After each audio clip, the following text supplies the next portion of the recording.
an Jawar Muhammad biyya kana hin ba'u ana dhiisi reeffi koo biyya kana keessaa hin ba'u waadaan qaba eenyu ani ji'a sagalitti hin dhalate ijoollee sabiyyii ijoollee xixiqqoo wareegamte diina nu dhaabatte wareegamte adda miti ani I am proud biyya kana jiraachuu biyyatti gammachuu gaariin qaba qilleensa biyya kana irratti ummata kiyya jidduutti umrii xiyya hanga hafte beekumsan qabu dandeettiin qabu ummata Oromootu Oromiyaa ummata biyya kana gargaaruun barbaada kan ammoo abbaan fedhe ija babaase amma addatti rasaasa yoo kan na qaban taate ijan libsadhu I will be happy koflan du'a malee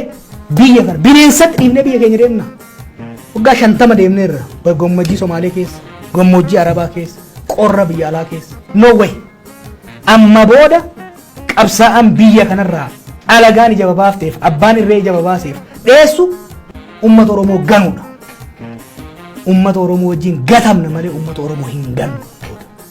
never ever bakka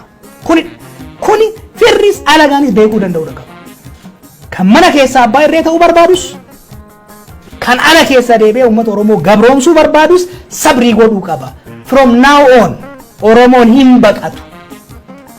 amma booda Oromoon gara takkitti hin deemu biyya isaatirraa Oromiyaarraa dachee isaatirraa Finfinneerra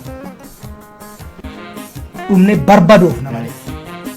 waan fedhe gala malee biyya kanarraa